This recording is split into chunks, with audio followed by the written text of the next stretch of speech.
Up next here, we will look at the poet saints of the Bhakti movement. Bhakti means attachment, state of mind where devotees surrender themselves unquestioningly to the Deva. It is a conception of the union of the human Atman with the supreme Deva. The human's love and devotion for the Deva are critical concepts here, and we will see the practices of Bhaktism or the Bhakti movement illustrate these concepts through the ideas of individual poet saints. Just to give you an overview here, we will be looking at 4 poet saints of the Bhakti movement. One from a very early historical period, Sundarar, and then Meera, Tulsidas, and Nanak from the early modern period. We will start here with the 8th century poet Sundarar, also known as Sundaramurti, who is a Tamil Shaiva Siddhanta who was a member of the Nanayars, this prominent Shaiva Bhakti devotional group of poets from Tamil Nadu. His life and hymns in the Tavaram are broadly grouped into 4 stages. First, his cancelled arranged marriage through the intervention of Shiva in the form of a mad petitioner and his conversion into a Shaiva Bhakt. Second, his double marriage to temple dancers Parabai and Chankali with their stay together in Tiruvarur. And third, his blindness and then the return of his sight. Finally, his reflections on wealth and material goods. Like the Tavaram trio, Sundarar's hymns and devotional poems were passed on through oral tradition for probably a century or 2 before they begin to be written down, but sometime around 1000 of the Common Era, the Rajaraja Chola I, who ruled from 985 to 1013 in the Chola Empire, heard short excerpts of these Shaiva hymns in his court, and he then embarked on a mission to recover the hymns and write them down. He sought the help of Nambayandar Nambi, who was a priest in a Ganesha temple. Nambi arranged the hymns of 3 saint poets, 2 others besides Sundarar. So the 2 others were Appar and Sambandar. These were arranged into 7 books. Sundarar's compositions have a signature last stanza where he links his hymns to Shiva, the Vedas, or a temple location, and the benefits of reciting to or listening to those hymns. So a sample translation appears here. Those who know these 10 verses, that Oran, the rude devotee, the chanter of the 4 Vedas and sacred texts, praised by the world, very pious young man, has sung on the dear one who dwells at the shrine in wave-washed Orior, will surely reach the highest state. So this is a sample of that signature last line. And take note of this because we're going to compare this to the later poet saints. Now I want to begin here with Meera, also known as Mirabai, who is a 16th century Hindu mystical poet, devotee of Krishna. She is a celebrated Bhakti saint, particularly in North Indian Hindu tradition. Mirabai was born into a Rajput family in Kudki, the Pali district of Rajasthan, and Meera spent her childhood in Mertha in Rajasthan. She is mentioned in Bhaktamal, confirming that she was widely known and a cherished figure in the Bhakti movement culture around the turn of the 16th to the 17th century after her life. Most sort of semi-historical religious legends about Meera mention her fearless disregard for social and family conventions, her absolute devotion to Lord Krishna, and her treating of Lord Krishna as her literal husband and being prosecuted by her in-laws for her devotion. She has been the subject of numerous, countless folk tales and hagiographic traditions, which are completely inconsistent with one another and vary widely in their details.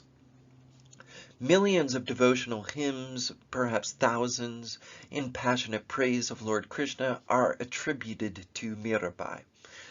Millions might be an exaggeration, but that's the number that's used in these accounts. But just a few hundred are believed to be authentic, right? Distinct, right? So the traditions say that she's written down millions of hymns, composed millions of hymns, but actually when we get into the historical muck-raking here, the number gets down to a couple hundred, which is still quite a lot. Most were written down only in the 18th century, however, so some might have been attributed to her later, but actually composed by other figures. That possibility does exist. Many poems were attributed to Meera and probably even composed after her death. So these hymns are commonly known as bhajans, which are a popular literary musical sort of hymnal form across the subcontinent. There is one historical Hindu temple at the Chittorgarh, or the Chittor fort, which is dedicated very specifically to Mirabai's memory. So the Chittor fort is pictured here in the top left of the slide. Legends about Meera's life have been very contested in their authenticity. So to give you some of the significance of this site and how the veneration of Meera and the worship of Meera gets put onto that site, beginning in the 7th century, the fort is actually controlled by the Mewar kingdom. In 1303, the Turkic ruler of Delhi, the Delhi Sultanate, Alauddin Khalji, defeated Ratnasima's forces at the fort.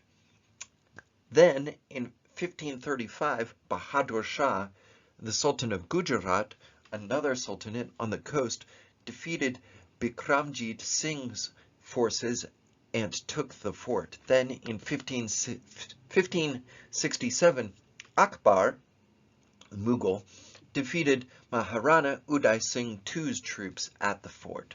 The fort's defenders sallied forth to charge the attacking enemy, but were not able to succeed. Following these defeats, there were men who were Hindus who committed ritualistic saka, meaning that they marched into the battlefield basically on a suicide mission, expecting certain death. And the women of the fort are said to have committed specific forms of self-immolation, a mass self-immolation known as jauhar, which an example of which is specifically mentioned in historical texts from 1535 during the life of Meera. So this is the social milieu, these contesting empires, specifically fighting over this fort, and that's occurring during the life of Meera. And you have these events of jauhar or saka occurring in 1535. This being said, the fear in these events is that the fear that's being stoked up is that, and this is rhetoric, it's not an actual historical reality. The fear that's being stoked up is the Muslims are going to come in and they're going to commit horrible sexual violence and so forth and so forth. Ignoring, of course, that there are both Hindu and Muslim troops who are fighting on behalf of the expanding empires. There isn't forced conversion in this particular circumstance. There's no records of sexual violence, but that's what's used to stoke that religious fervor.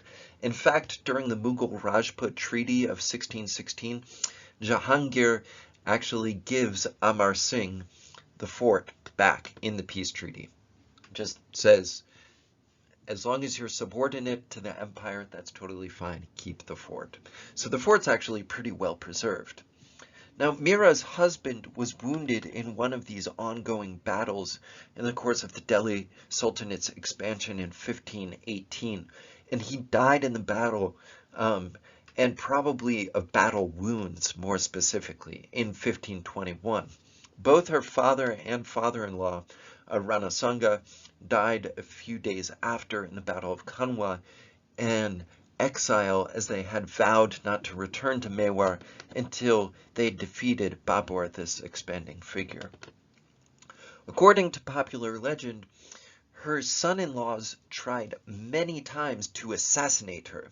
Now keep this in mind, this is not like Muslim folks who are trying to assassinate her. This is Hindu son-in-laws who are trying to assassinate Meera, such as sending her a glass of poison, that's one attempt, and telling her that it was nectar, and sending her a basket with a snake inside instead of flowers, but telling her it's flowers, that's a second attempt. According to the hagiographic traditions, she was not harmed in either case, with the snake miraculously becoming a Krishna idol, or a garland of flowers, depending on the version.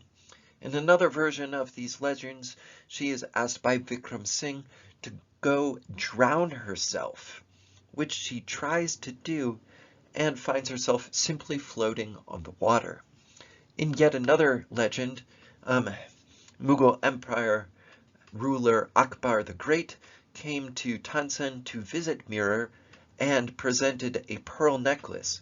However, this one is especially in doubt because if you look at her death date, 1546, it is way before Tansen actually joins Akbar's court, which is in 1562, 15 years after she died.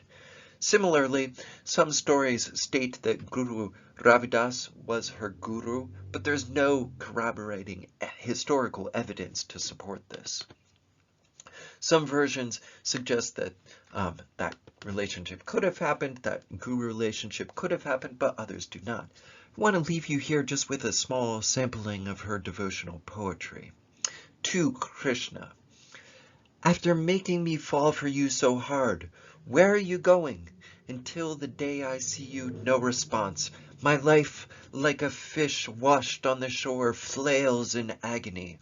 For your sake, I'll make myself a yogini. I'll hurl myself to death on the saw of Kashi. Meera's lord is the clever mountain lifter, and I am his, a slave to his lotus feet.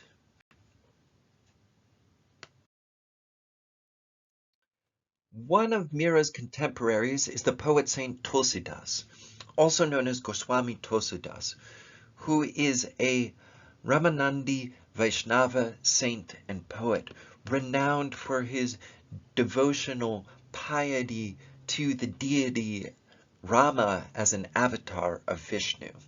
So previously we were saying Krishna as an avatar of Vishnu. In this case, we're seeing Rama as an avatar of Vishnu. Tulsidas wrote several popular works in Sanskrit and Bhakti, and is best known as the author of a previously mentioned text that came up when we were studying the Ramayana, the Ramacharita-manas, a retelling of the Sanskrit Ramayana based on Rama's life in the vernacular language of Awadhi. Tulsidas spent most of his life in the city of Varanasi and the settlement of Ayutthaya.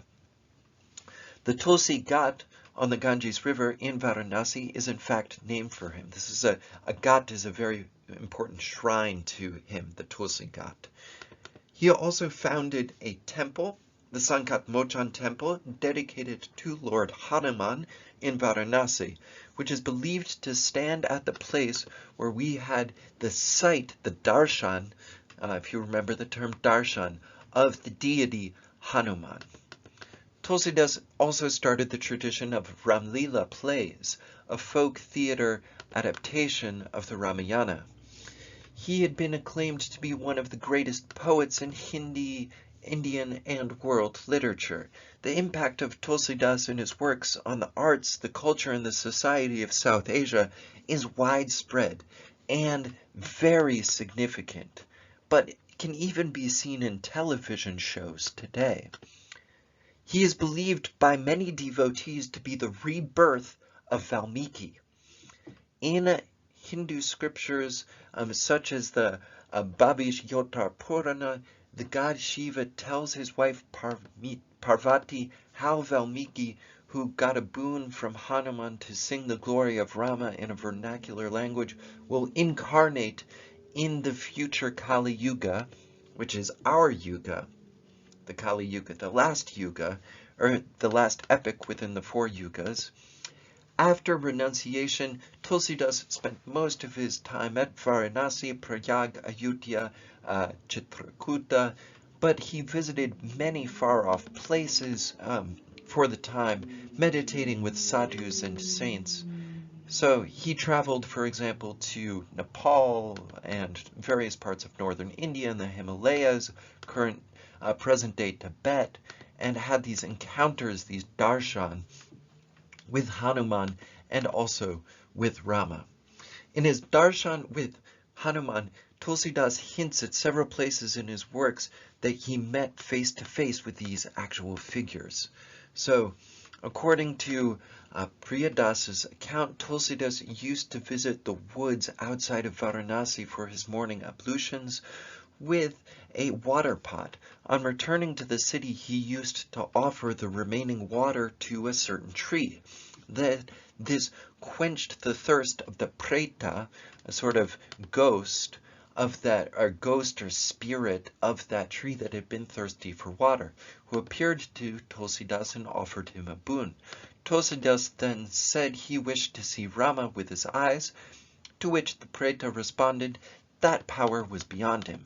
However, the preta said that he could guide Tulsidas to Hanuman, who could grant the boon Tulsidas asked for. So the preta told Tulsidas that Hanuman comes every day disguised in the mean attire of a leper to visit his kata. He is the first to arrive and the last to leave every day. That evening, Tulsidas noted that the first listener to arrive at his discourse was an old leper, who sat at the edge of the gathering.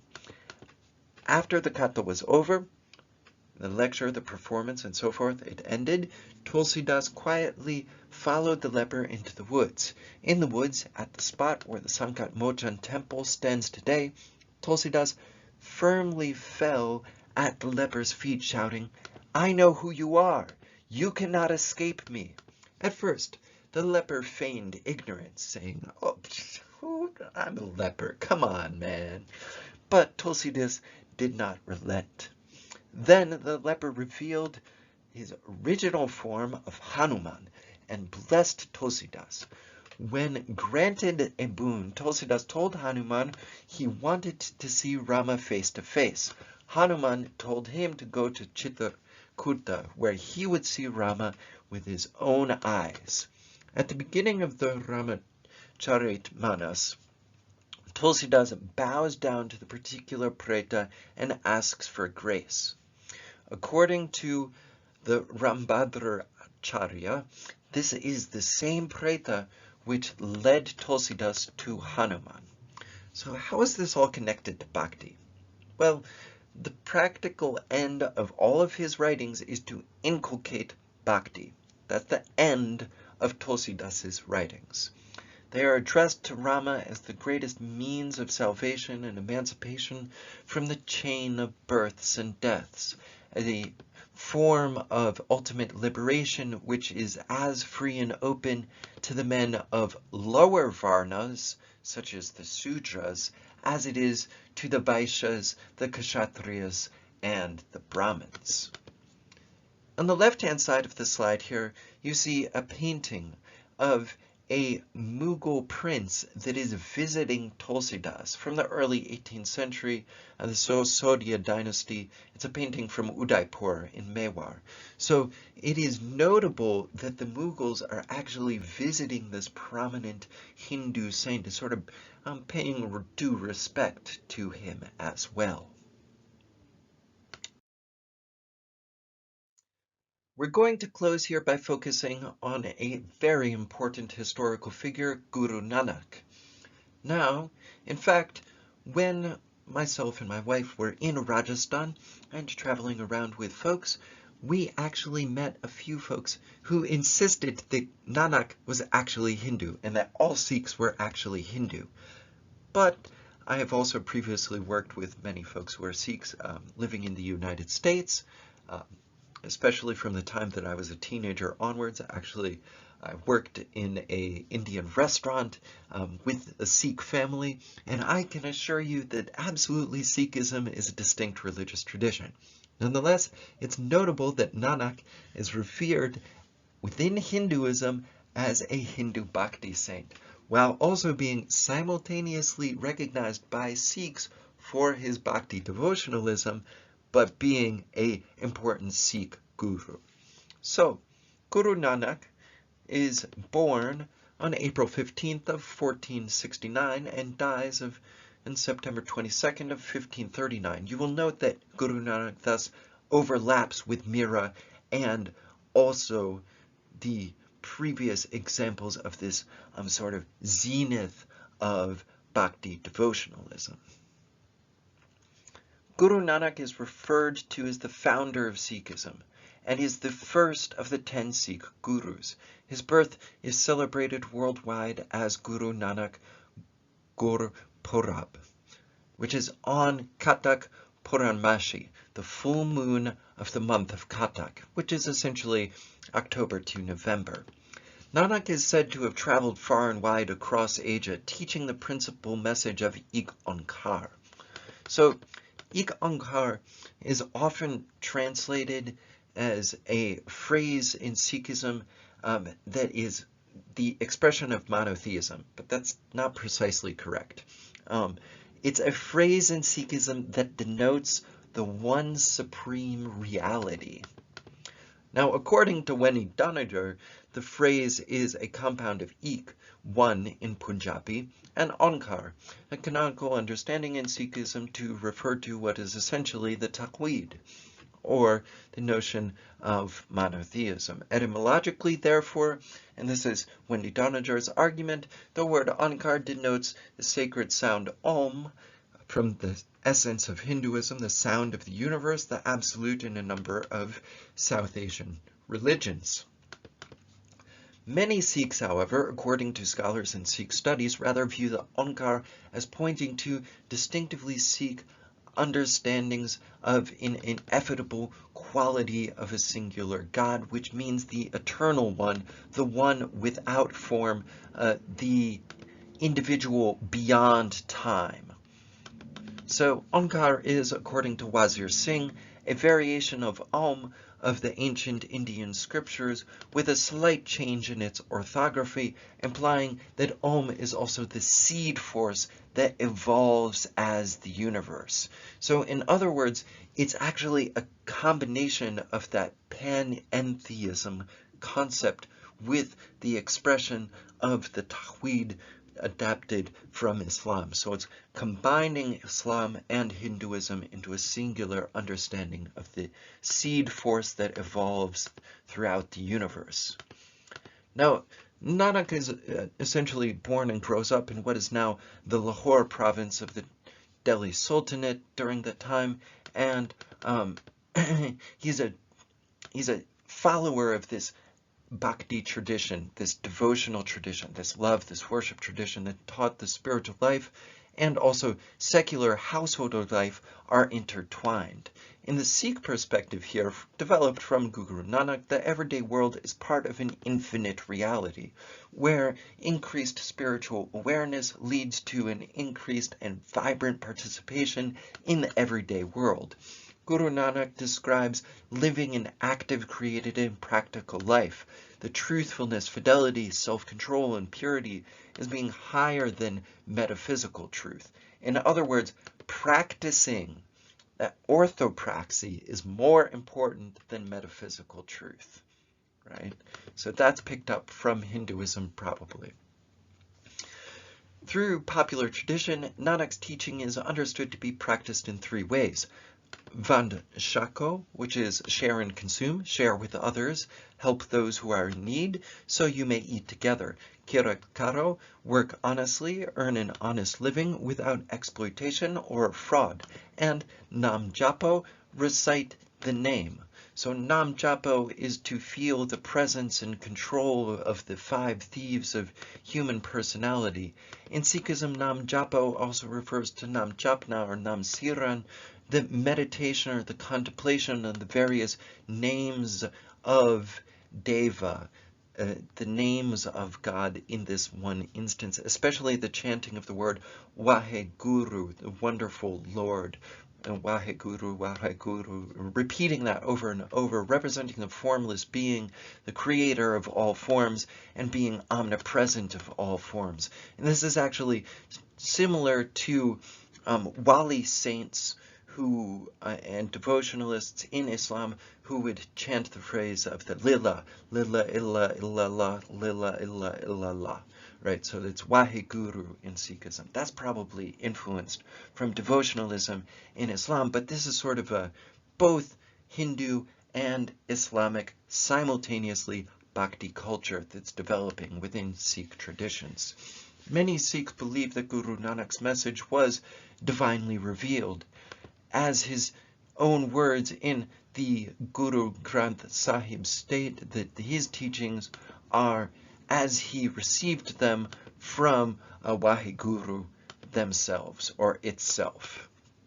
The critical event of his life in Sultanpur is one in which he returned after 3 days with enlightenment and supports this understanding. Many modern historians, however, gave weight to the teaching's linkage with pre-existing Bhakti, Sant, and Wali traditions of South Asian Islamic traditions and Hinduism. Scholars state that in his origins, Guru Nanak and Sikhism were influenced strongly by the concept of Nirguni, a formless essence of the universe, which is especially from the Bhakti movement of the early modern period. So for your post here, you've got 4 comparisons to make. Just develop 4 threads and then compare these various figures. Note their similarities and their distinctions. One thread focusing on Sundara, another on Meera, another on Nanak, and another on Tulsidas. Go ahead and make a quick post and let's get the discussion going.